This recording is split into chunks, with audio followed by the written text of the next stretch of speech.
आणि हे सहकार्य महत्त्वाचं असते. असे वेगवेगळे नाटक सिनेमात रोल करताना जेव्हा मी पिझ्झा मुन्ने म्हणून एक चित्रपट केला, तिथे 1 महिनाभर फॅन नसतो, फॅन नाही त्या गावामध्ये, राहायची व्यवस्था नाही, एका छोट्याशा झोपडीमध्ये आम्हाला ठेवलं होतं आणि आम्ही महिनाभर तसं काढलं. आंघोळ नाही करायची, जसं आहे तसंच राहायचं. तो रोल त्या आदिवासी स्त्रीची भूमिका होती, तर ते त्या रोलला आपण गेलो पाहिजे.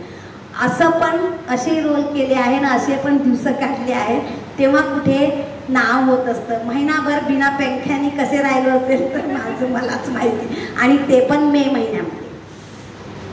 आणि ते गाव रामटेकच्या जवळ घोगुलवाडी म्हणून एक गाव होतं, तिथे हे शूट झालं.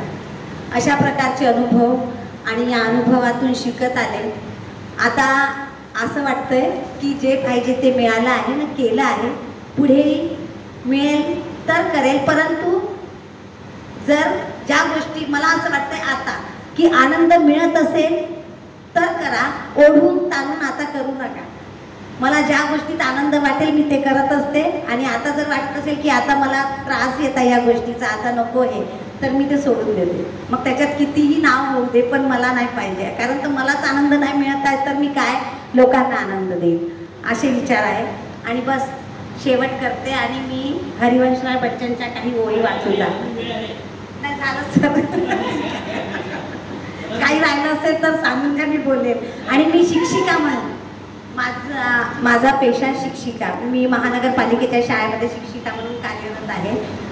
तिथे पण असं नाही की मी बाहेरच या सगळ्या गोष्टी करते. मला एक शिक्षिका म्हणून नोकरी मिळाली ना, सगळ्यात महत्त्वाचं 1ली ते 5वीच्या मुलांना शिकवण्याची संधी आहे माझ्याजवळ, ज्यांना हेवे दावे वगैरे काही कळत नाही. ते बालगोपाल ज्यांच्यामध्ये प्रत्यक्ष परमेश्वर वसत असतो, त्या मुलांना शिकवण्याची मला संधी आहे.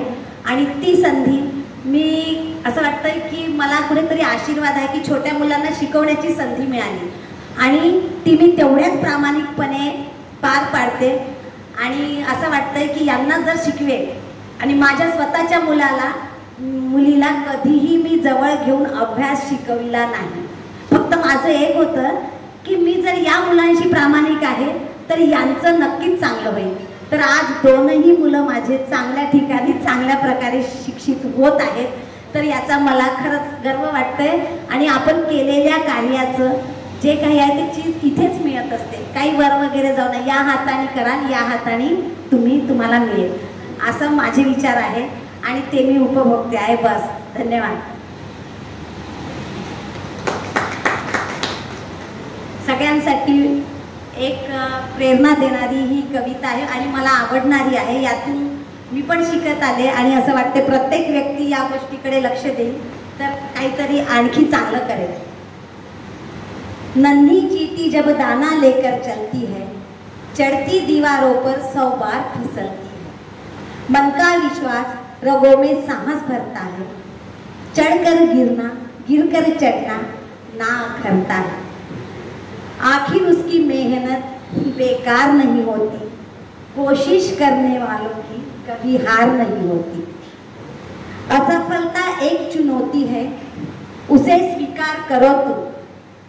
क्या कमी रह गई है देखो और सुधार करो तुम. जब तक न सफल हो नींद चैन को त्यागो तुम. संघर्ष का मैदान छोड़कर मत भागो तुम. कुछ किए बिना ही जय जयकार नहीं होती, कोशिश करने वालों की कभी हार नहीं होती.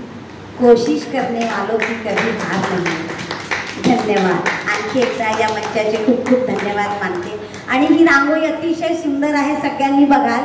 आम्हा दोघा बहिणींना हुबेहूब त्या चित्रामध्ये काढलं आहे, तर त्या मॅमचे पण खूप खूप धन्यवाद खरंच. आणि सृजनचे आणखी एकदा मनपूर्वक धन्यवाद.